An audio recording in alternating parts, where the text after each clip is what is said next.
Este 5 de junio se celebra el Día Internacional del Medio Ambiente. Lo que contrasta es que Colombia es uno de los países más biodiversos del mundo, pero sin embargo no tenemos conciencia sobre ello. Además de la deforestación, de los cultivos ilícitos, de la falta de cuidado de nuestros recursos, también nos falta conciencia ambiental. Para eso hemos invitado al director general de Parques Nacionales Naturales de Colombia, Luis Olmedo Martínez. Doctor Olmedo, buenas tardes. Muy buenas tardes, Juan Camilo, a usted y a todos los oyentes. Comencemos por qué tan rica es Colombia en materia no solo de biodiversidad, sino también de esos parques naturales que son áreas protegidas. Colombia es un país irrepetible en el contexto mundial. Es un país amazónico, andino, pacífico, caribe, orinocense y también de una riqueza impresionante a nivel marino y es tropical. Este país es irrepetible. En ese conjunto de megaecosistemas se han forjado una diversidad de culturas que hacen que este país sea considerado el país más megadiverso del planeta, medido por hectáreas. Brasil tiene 6 veces nuestra extensión y nos supera quizás con un 15 o un 20% en biodiversidad, considerado el más grande en biodiversidad. Entonces, esa riqueza de cultura, de biodiversidad ha generado una gran riqueza de culturas y un gran potencial. Nuestra riqueza se llama diversidad, pero creo que el desafío que tenemos es aprender a trabajar juntos. Para eso tenemos que valorar lo que tenemos. Director, yo soy muy aficionado al cine y en muchas películas de esas que pintan un futuro ya apocalíptico se ve una guerra por el agua, la lucha por el agua. Y ayer estaba viendo una noticia, por ejemplo, en Uruguay, donde están viviendo una dura situación de sequía, pero también donde han arrasado con hectáreas completas de bosque. Y usted mismo lo decía antes de esta entrevista, yo puedo abrir el grifo del agua acá en Bogotá, me llega agua pura, la tomo, es tratada, la puedo tomar normalmente. ¿Cómo hacer conciencia para que los colombianos realmente sepamos los ricos que somos en materia de biodiversidad? ¿Cómo? Es una pregunta muy interesante y difícil de responder porque nosotros vemos las consecuencias, pero no pensamos en por qué pasa eso. Vemos el aire contaminado, vemos el agua escasa, vemos que sube la temperatura y nos sorprendemos por esto, pero cuando eso pasa significa que en la cadena han pasado cosas muy graves. Te pongo un ejemplo. En Colombia se deforesta, hay deforestación como un grave proceso, 3.6 millones de hectáreas aproximadamente en los últimos años. Pero cuando cuando alguien deforesta una hectárea, se puede demorar un mes, pero restaurar esa hectárea puede tomar 20 años. Vamos al tema del agua. Cuando baja el flujo de agua disponible para una región, significa que hemos afectado tiempo atrás ese ecosistema. Entonces, la biodiversidad está, como decíamos hace un rato, muy cerca, pero también muy lejos. En Bogotá hicimos un experimento cuando tuve el privilegio de dirigir el Jardín Botánico y le preguntamos a la ciudadanía, ¿en dónde cree usted que está la biodiversidad? Así.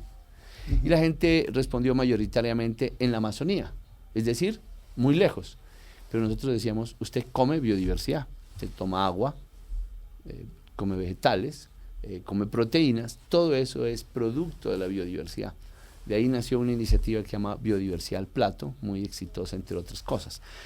Pero hoy vemos los efectos grandes de haber transformado los ecosistemas durante los últimos 50 años. El problema que tenemos es que podemos llegar a un punto de irreversibilidad. La naturaleza tiene la capacidad de volverse a regenerar, siempre y cuando no pasemos un umbral.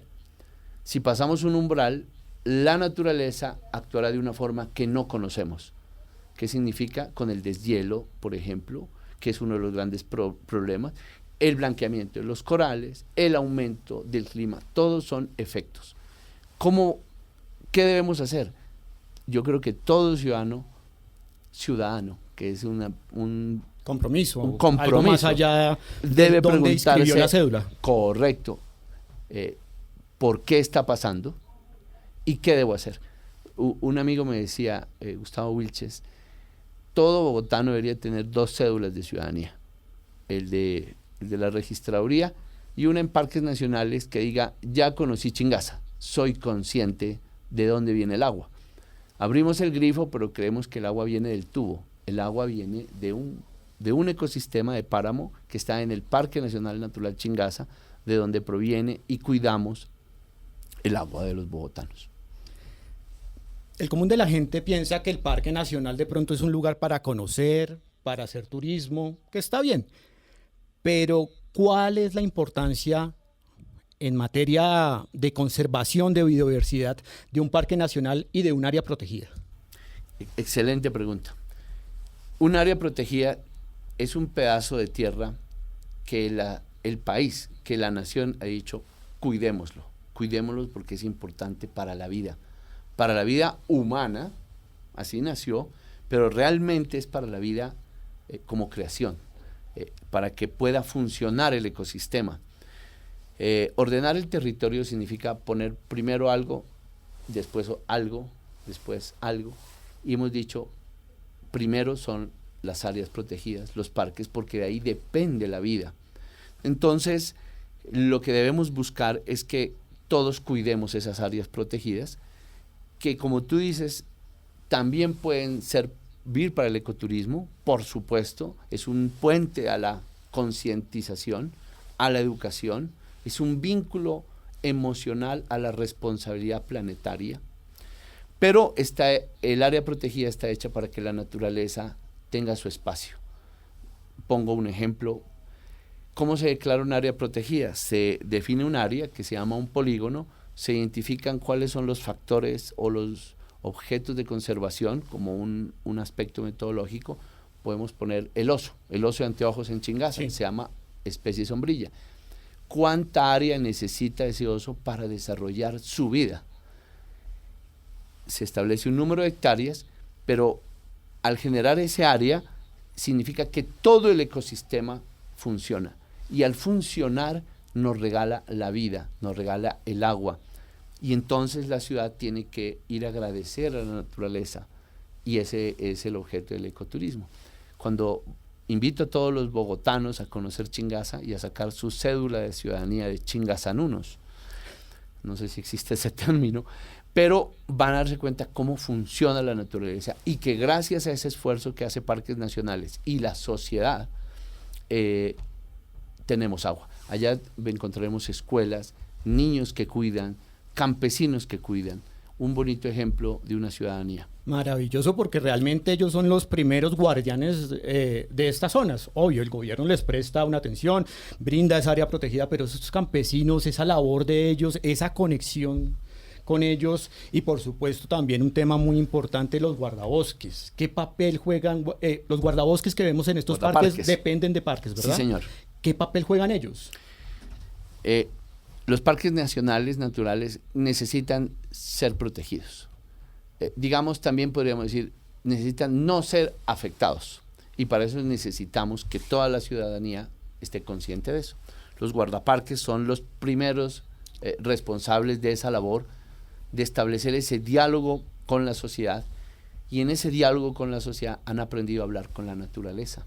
Ellos saben si pasó el oso, si el caudal está poco, si se está muriendo la totora, y encuentran las causas y buscan hacer ese diálogo con la sociedad, con los primeros que están en su línea, los campesinos, los indígenas, las comunidades afrodescendientes, pero también las sociedades y ciudades. Hay ciudades muy cerca de los parques, está La Calera. Te pongo un ejemplo, Pasto está al pie del área protegida del Galeras. Es decir, lo que necesitamos es 55 millones de guardaparques, que tengamos la conciencia de proteger y de no dañar. Y eso nos hará una sociedad más fuerte. Ambientalmente tendremos los bienes y servicios que requerimos, pero culturalmente nosotros dependemos de esos ecosistemas. Hoy en la mañana me llamaban de Acandí, me decían, director, ¿cuándo va a venir? Ya terminamos la zonificación, estamos listos para que nos ayude a proteger la tortuga. Ese diálogo yo le llamo un milagro, porque tiene algo de arte, tiene algo de técnico, pero tiene algo de divino. De divino, de divinidad, del don, ¿no? Me refiero, de lo que nos ha sido dado, de reconocer lo que nos ha sido dado, y que cuando una sociedad valora lo que es sagrado, es una sociedad que va en rumbo de la sostenibilidad. Ya voy con Acandí, porque hay noticia con ese tema, pero también me parece muy importante lo que usted dice, el tema de esa creencia por parte de los grupos indígenas, de esa creencia de los campesinos por la divinidad de la naturaleza. ¿Hay algo interesante que de pronto usted se haya encontrado en estos recorridos? Que yo les diga, mire, director, acá en medio de sus creencias, la madre tierra está sufriendo en Colombia, o la madre tierra realmente no aguanta más. Es algo que uno en la ciudad, en medio del cemento, en medio del corre-corre, hasta le puede parecer loco, pero que obviamente es algo muy natural en las comunidades indígenas y también en aquellos que tienen esa conexión directa con la naturaleza. ¿Alguna anécdota que nos pueda compartir sobre ese tema? Sí, pues dirigir parques nacionales es un privilegio. Es mucho trabajo también. Claro. Pero, mira, yo he visto que la gran mayoría de los colombianos quieren su territorio. Una cosa es que quizás a veces no lo valoremos lo suficiente, porque quererlo está bien, pero comprometerse implica algo más. Por ejemplo, no es solo pagar dinero, ¿no? Pero podemos pagar más por proteger. Podríamos dejar de gastar por proteger. Son acciones, decisiones individuales y colectivas. El otro día estábamos en la Sierra Nevada de Santa Marta en un diálogo con las comunidades indígenas, un espacio muy bello con autoridades tradicionales, con autoridades públicas, cabildos, gobernadores y con comunidades en general de los pueblos indígenas. Y uno de ellos me decía, director, lo que usted le llama objetos de conservación o ecosistemas estratégicos, para nosotros son sitios sagrados. Como son sitios sagrados y coinciden con su metodología, hemos decidido proteger también esta área. Entonces, hoy en la Sierra Nevada de Santa Marta, los pueblos indígenas de manera autónoma, con comunidades campesinas incluso también, si alguien va a hacer un proyecto, el que sea, el Ministerio de Minas, el Ministerio de Agricultura, consulte el plan del parque, porque es el parque que nos une, es el instrumento que nos une. Y eso es muy bello, porque muchas veces muchos quieren ayudar y no encuentran la forma. Y he encontrado en muchas partes, yo dijera que en todas las partes, que son más gente, más las personas que quieren ayudar que las que no quieren ayudar. Los que quieren ayudar necesitamos ponernos de acuerdo. Y ahí hay una labor de todos, perdone, lo nombro, los medios de comunicación, la academia, los investigadores, los guardaparques, los ministerios. Tenemos que aprender a trabajar juntos, porque la naturaleza habla un solo idioma, que es lo que tú decías, el idioma de la vida. Es poderosa la vida se reproduce. Tú ves que en medio de las piedras nacen plantas, en medio del desierto surgen oasis. Entonces, yo creo que esa gran multitud debe generar una conciencia tal que permita que los que no quieren terminen convencidos de que tenemos que cuidar, porque es sagrado. La vida es sagrada, el profesor Carrizosa nos dice el terruño, ¿no? Porque uno no vive en Colombia, uno vive en un pedacito de Colombia, no vives ni en Bogotá, tú vives en un barrio, eso se llama el terruño, ¿no? Es donde uno vive, ese pedacito de tierra donde se reproduce la vida que quieres, la vida querida, tenemos que cuidarla, porque entre todos podemos cuidar todo el país. En estos momentos, ¿cuántas áreas protegidas tiene Colombia? ¿Cuántas hectáreas? Okay. ¿Cómo lo podemos cuantificar esas áreas protegidas? Hagamos unas cifras generales. El Sistema Nacional de Áreas Protegidas, que incluye el Sistema Nacional de Parques Nacionales, parques regionales, parques municipales y, muy importante, reservas de la sociedad civil, incluye más de 1.572 áreas protegidas. De esas 1.572 áreas protegidas tenemos 64 áreas que están bajo el cuidado de parques nacionales naturales y representan 40 millones de hectáreas. El Sistema Nacional de Áreas Protegidas, que involucra el Sistema Nacional de Áreas Protegidas regionales, locales, municipales y las reservas de la sociedad civil, en total sumamos 50 millones de hectáreas.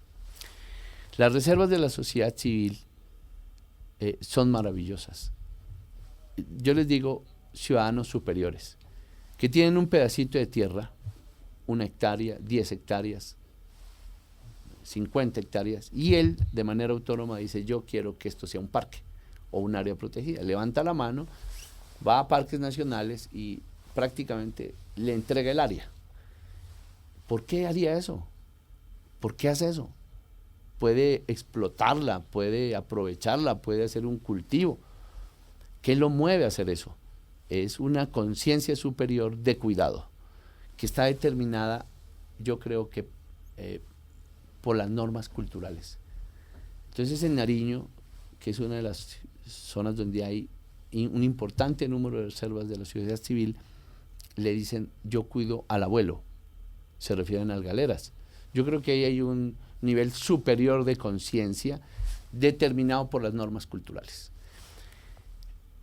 Tenemos más de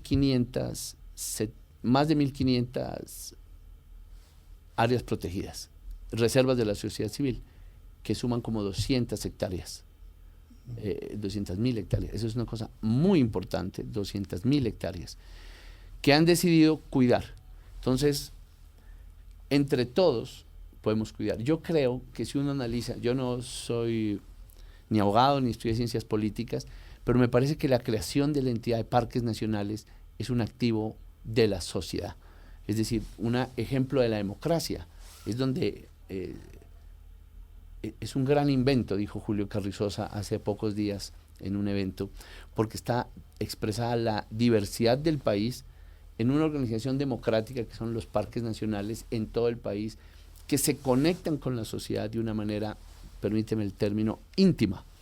¿Eso qué significa? Que estamos en las buenas, pero también estamos en las malas, que tenemos amores y que tenemos desamores, que si tú eres un ciudadano, un campesino, un empresario en el área protegida, el señor de parques te dice, tienes que cuidar y no puedes hacer eso.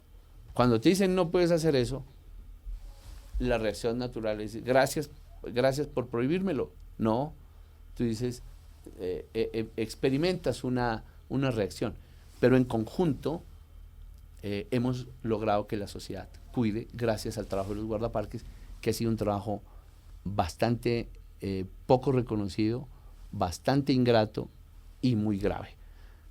Durante los últimos años han asesinado 19 guardaparques. En los últimos 10 años ese riesgo aumentó. Quizás 11 o 12 de ellos fueron asesinados. Tenemos funcionarios en condición de exilio, funcionarios que tienen medidas de protección especial, escoltas, chalecos, estas cosas, radios, botones de... ¿Y por qué? Porque cuidar la naturaleza puede tener contravenciones como la que te pude decir hace un momento. Por favor, cuide bien el agua, por favor, no maltrate la naturaleza, en fin, o por caza de animal. Pero también hoy enfrentamos vectores de violencia de una economía ilegal poderosa que ya el guardaparques no lo puede contener. Estamos de hablando, estos 19, ¿cuántos se relacionan con casos de narcotráfico, de que podría ser algún tipo de retaliación de grupos narcotraficantes? de economías ilegales, digamos. De economías ilegales. Yo creo que todos. ¿Todos? Ese es otro tema y que me llama la atención. ¿Hay cultivos ilícitos, economías ilegales en las áreas de reserva o en parques nacionales? Sí, cómo no. Lamentablemente hay cultivos de uso ilícito en los parques nacionales. Es una cantidad relativamente baja. ¿Cuánto? Comparada con el total. El 4% del total de los cultivos ilícitos están en los parques nacionales, focalizados en 4 o 5 áreas protegidas. La Paya, Picachos, Paramillo, Catatumbo, fundamentalmente, la Macarena, un poco, pero alrededor de las áreas protegidas está el 18%. Es decir, es una amenaza latente que implica el control territorial de esas áreas por grupos ilegales. Es decir, si el guardaparques va por allá, no lo dejan. Y eso ha hecho que en más o menos 10 áreas protegidas tengamos restringido el control de acceso para hacer la vigilancia y el control de esas áreas. Estamos hablando de economía ilícita, ¿de qué tipo de cultivos? En ese caso, coca, ¿cierto? Pero tenemos otros procesos como es el de la minería. ¿Qué se puede hacer o qué se está haciendo para contrarrestar esto? Cada uno de estos procesos tiene una dinámica distinta.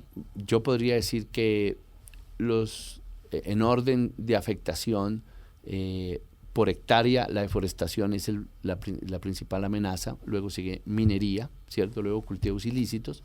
Sin embargo, por el grado de letalidad, la minería es tremendamente una gran preocupación, porque la minería, mientras que tú deforestas, que es una cosa absolutamente reprochable y deplorable, porque tú deforestas 1 hectárea y te demoras un mes, restaurarla te puede tomar 10 o 20 años y no se sabe qué es lo que va a pasar. Y no son árboles, son ecosistemas, son formas de vida, es capacidad de respuesta del ecosistema.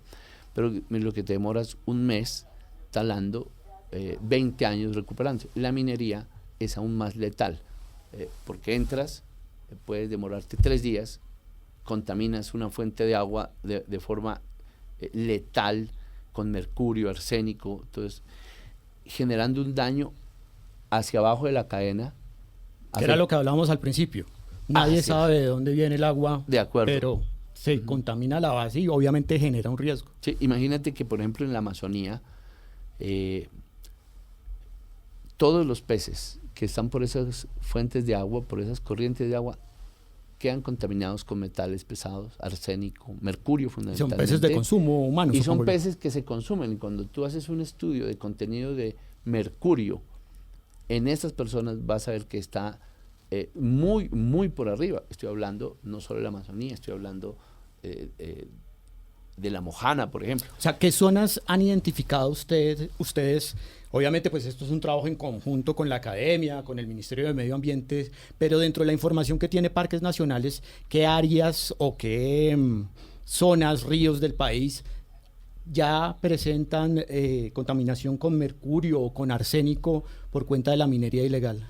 Todos los parques, toda la región de la Amazonía, de la parte más plana de la Amazonía, Cahuinarí, Amacayacu, Puinahuay, incluso parte de la zona de Nucac, que es de parques de planicie, todos los ríos de ahí registran un alto nivel de contaminación por mercurio. Le pongo un dato, el otro día me contaban que hicieron un concurso para seleccionar los contratos que hace Parques para apoyar la gestión, se hacen con las comunidades, ¿no? Se vuelven guardaparques las comunidades, y le registraron a 10 de las personas, les piden un examen médico. Los 10 tenían nivel de contaminación por mercurio de 21, cuando la OPS y la OMS recomiendan que el contenido máximo de mercurio debería ser de 1. En el río Atrato, la vez pasada había una nota que es como explotación ilegal de minería en el Chocó. Sí, no, eso ya es, igualmente son niveles impresionantes. Mire, le cuento otra anécdota. El otro día estaba en una región de la Mojana y me decía una señora que eran 5 hermanos. Dijo, mire, director, somos 5 hermanos. Ella me pedía que continúe avanzando con el proceso de declaración de la Serranía de San Lucas.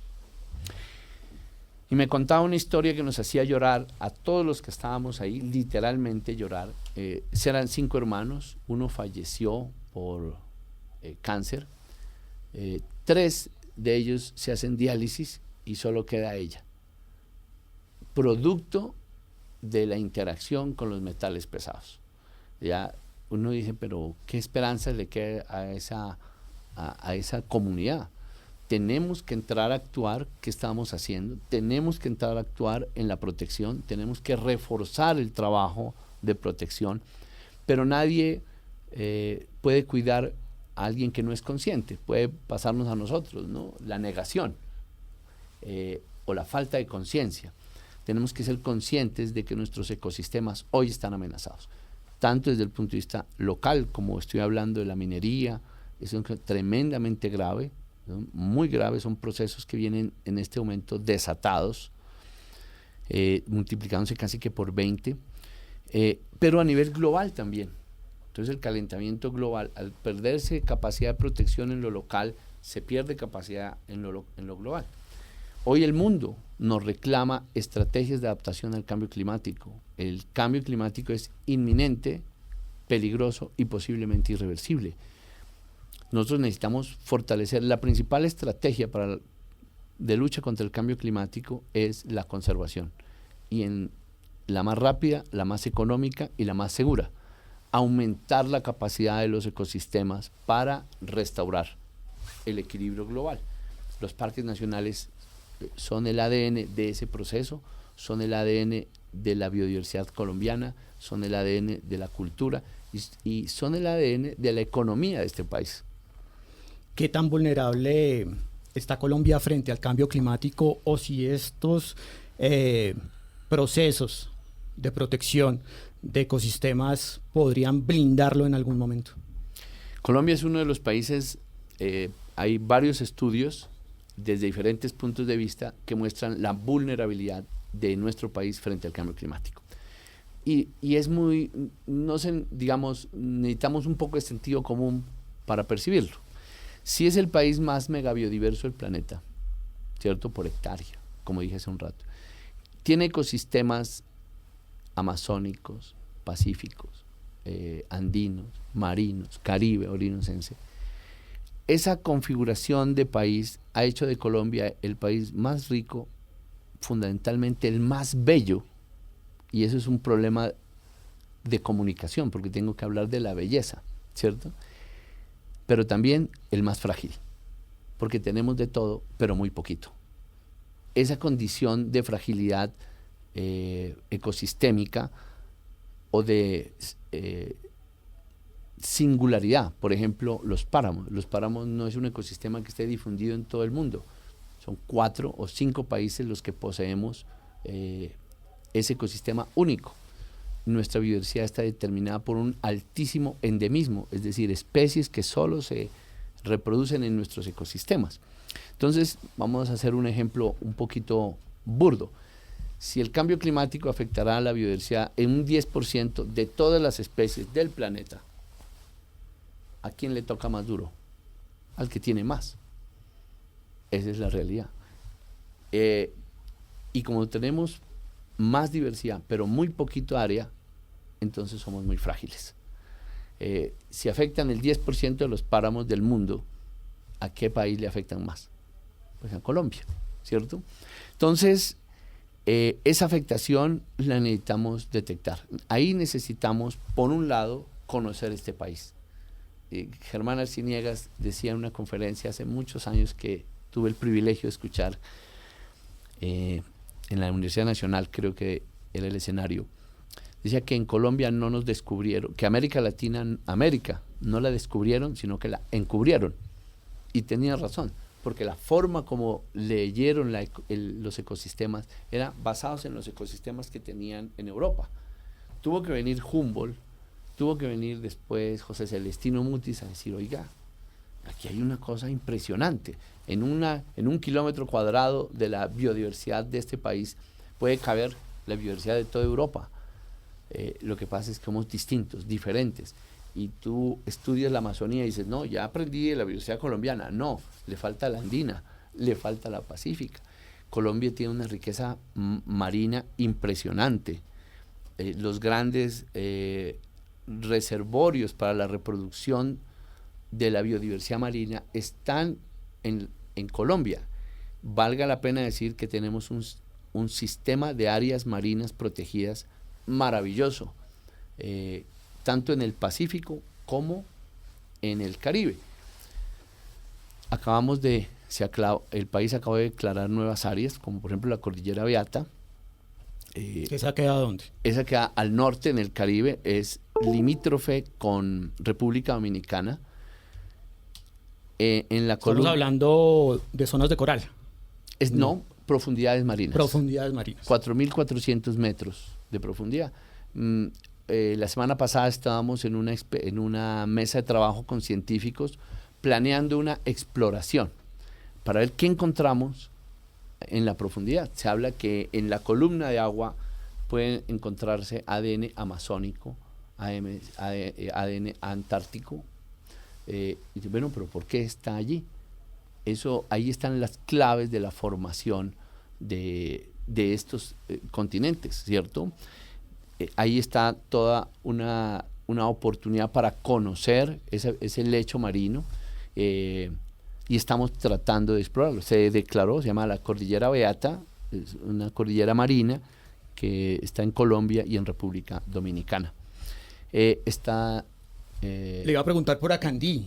¿El gobierno ya decidió declarar la zona de Acandí como zona protegida, como área protegida? ¿Y por qué lo hace? Acandí, eso es una maravilla, eso es un paraíso. Ya el área protegida fue declarada hace muchos años, pero con las comunidades, fundamentalmente 3 consejos comunitarios de la zona, ciudadanos maravillosos, comprometidos, como hablamos hace un rato, con un valor simbólico muy importante, ven que el área protegida como está requiere fortalecer su manejo, y la estrategia es la ampliación del área protegida para que el objeto de conservación más importante, el sombrilla, que es la tortuga, tenga los hábitats de reproducción que le permitan mantenerse y mantener la salud del ecosistema. Actualmente es de 40.000 hectáreas marinas, ¿cierto? Fundamentalmente queremos ampliarlo a 120.000, de tal manera que la tortuga encuentre los nichos y la posibilidad de hacer su ciclo reproductivo, generando todo un marco de protección. Eso aumenta las posibilidades del parque de conservar esa biodiversidad, pero también de las comunidades de intervenir y de apoyar ese cuidado, que lo hacemos de manera conjunta.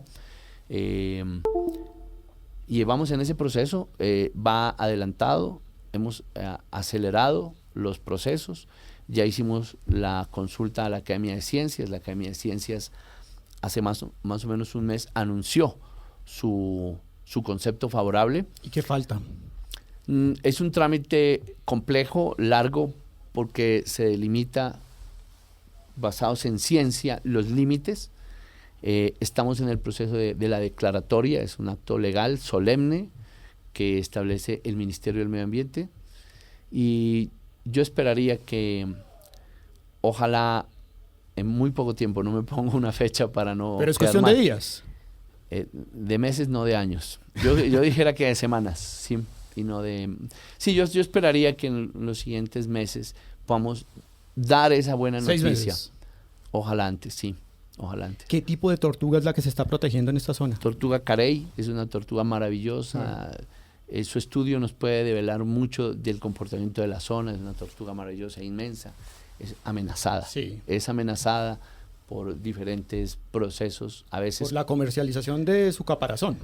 Su caparazón, sus huevos. Es muy terrible lo que pasa. No quisiera estigmatizar, pero todos debemos cuidar.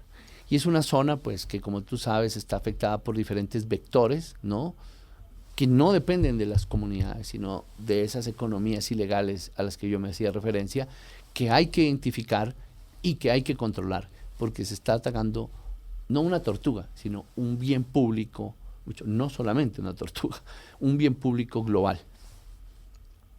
Director Olmedo, con esta entrevista, pues usted me deja ver una persona muy comprometida con su trabajo y con el medio ambiente, y que obviamente ha luchado mucho contra la corriente, como se dice.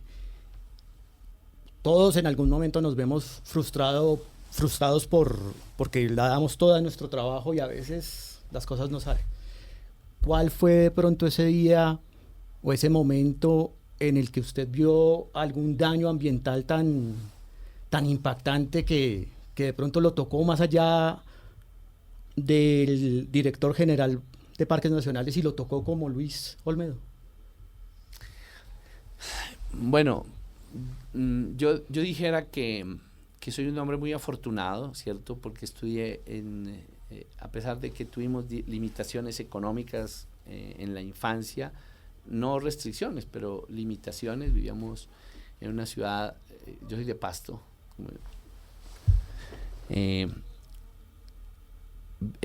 A pesar de eso, mi familia siempre se preocupó por generar una buena educación basada en el respeto.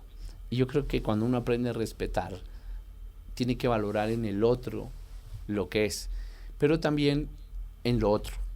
Lo otro es la vida. Se habla de los dones. Un don es lo que nos ha sido dado, lo que no nos costó. Yo vivo por un don de la vida. También las especies. Cuando uno establece una relación íntima, respetuosa con el entorno, aprende a tener me parece que se despierta una conciencia especial. Yo estudié en la Escuela Normal Nacional de Pasto y esa educación fue fundamental, muy sensible. La Escuela Normal Nacional de Pasto, que a propósito es una entidad de más de 100 años, tiene un campus impresionante. Allá nos enseñaban a cultivar, nos enseñaban a cuidar animales, nos enseñaban como normalistas a respetar al otro, a valorar al otro. Y yo creo, y luego estudié en la Universidad Nacional, que fue para mí un privilegio y siento, por tanto, un compromiso con la sociedad, que va más allá, digamos, de la responsabilidad pública que hoy tengo. Nosotros estamos prestando un servicio con toda la convicción. Sin embargo, yo creo que el principal problema que hemos tenido en Colombia es que el conflicto nos ha robado la sensibilidad. Somos una sociedad muy egoísta por miedo. De eso se trata la violencia, de darte miedo para que no actúes. Pero si todos nos preguntamos qué hace mi mamá o qué hace mi abuela, todos nos preguntamos, te vas a encontrar que es una mamá que tenía un jardín, que cuidaba a los animalitos. Y si voy a donde la abuela, peor, era una campesina. Peor no, aún más, ¿es cierto? Mejor, porque tenía una conexión más concreta con la naturaleza porque era de su dependencia incluso. Mejor. De eso garantizaba su supervivencia. Sí, mejor. Y voy algo de pronto más allá. Me arriesgo a que si uno hace su árbol genealógico, encuentra que todos eran gente que cuidaba. Y de pronto por ahí, una oveja negra, ¿cierto? Pero en suma, esa familia, ese árbol genealógico logró que lo bueno se mantenga y no lo malo. Eso deberíamos reflexionarlo en Colombia. Ese árbol genealógico del país ha logrado que esta maravillosa biodiversidad se mantenga, pero no hemos podido, la mayoría, seducir, convencer de que esa minoría entre en un pacto colectivo de la vida, que es, yo creo, nuestra propuesta al decir Colombia, potencia mundial de la vida. Yo pediría que no se matice de color político una invitación de naturaleza ética. En Parques, y es la convicción que hemos discutido con el equipo, que es un equipo grande, grandísimo, entre otras cosas, que necesita fortalecerse tanto técnica, financiera, operativamente y de condiciones para nuestros funcionarios. Es una familia tremendamente comprometida. Ese árbol genealógico de Parques es de gente buena, capaz, entregada a su trabajo. Yo me siento poco frente a ellos. Hemos logrado hacerle una propuesta al país que nos dice que le proponemos 4 cosas desde Parques Nacionales. Primero, cuidar más. Es decir, todo lo que hemos hecho debemos fortalecerlo. Fortalecer nuestros 64 parques nacionales naturales, nuestras 1.574 áreas protegidas que están a nivel regional, local. Eso implica trabajar con todos. Vamos a trabajar con los gobernadores, con los alcaldes, con las corporaciones autónomas regionales, con las organizaciones de la sociedad civil, con la academia, por supuesto con los otros ministerios, el arte de trabajar con todos. Y proponer que más allá de cualquier... ese es como mi primer enfoque, proponer que entre todos cuidemos más.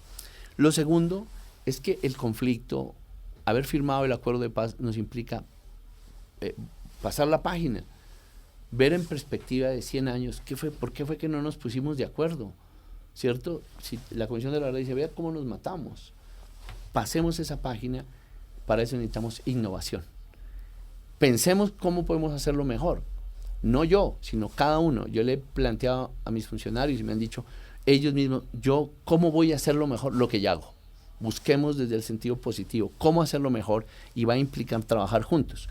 En ese sentido, nuestra propuesta es innovar, incorporar nuevos elementos a esa discusión, por ejemplo, la bioeconomía, el trabajo, hemos llamado de nodos de biodiversidad, que la biodiversidad se contamine hacia afuera, no que se reduzca.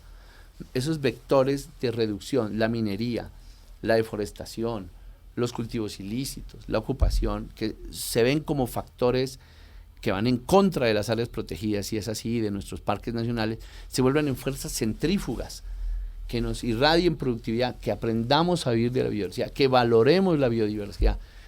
Para eso requerimos innovación, estamos invitando a las universidades, a los colectivos, a los campesinos. En un territorio trabajan campesinos, empresarios, indígenas, Estado, pero a veces no nos vemos.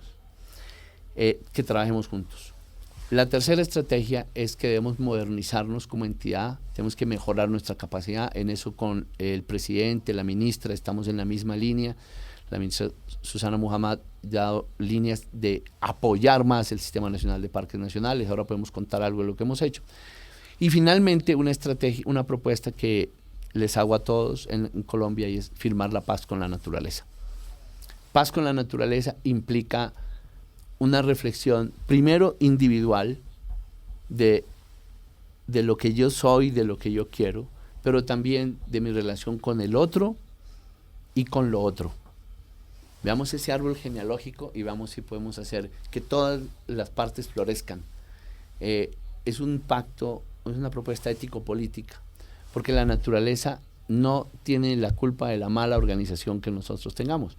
Pero cuando uno ve la naturaleza se da cuenta que en medio de la diversidad conviven. Yo creo que un puente a eso son los parques nacionales. Los parques son sagrados. No podemos hacer que se dañen.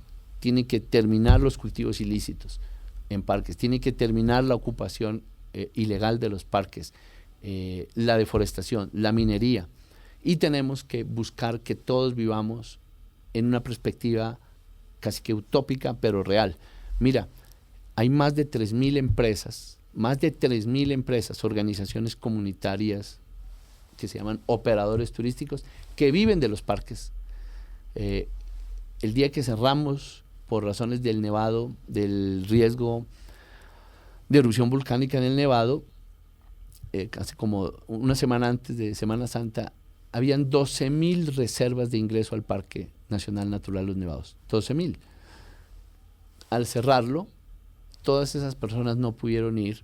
Nosotros perdimos la oportunidad de que conocieran, de que se conecte su corazón, pero la economía local perdió como mínimo 36.000 almuerzos, comidas, claro. Desayuno, almuerzo y comida, hoteles, guías. Es una economía productiva. Si logramos la forma de encontrar valor agregado en una nueva economía, que salga de una economía extractiva a una economía productiva de la biodiversidad, reconociendo que Colombia es diversidad, que ser tú y yo distintos en muchas formas, tú eres de un lado, yo soy del otro, tú eres verde, yo soy azul, o lo que sea, no nos empobrece, nos enriquece. Ese árbol genealógico que nos hace que todos florezcamos. Yo creo que tenemos que ser optimistas de que podemos hacerlo, porque esa es nuestra mayor riqueza y la tenemos al lado y lo podemos hacer. Doctor Olmedo, ojalá el tiempo en medios de comunicación, o al igual que los recursos naturales, el tiempo en los medios de comunicación es limitado. Nos toca cuidarlo y nos toca cuidar también nuestros recursos hídricos. A ustedes el mensaje en este Día Internacional del Medio Ambiente: cuiden más, hagan la paz con la naturaleza y por supuesto vayan a un parque nacional. Cuídenlo y conozcan de dónde sale lo sagrado de los recursos naturales en Colombia.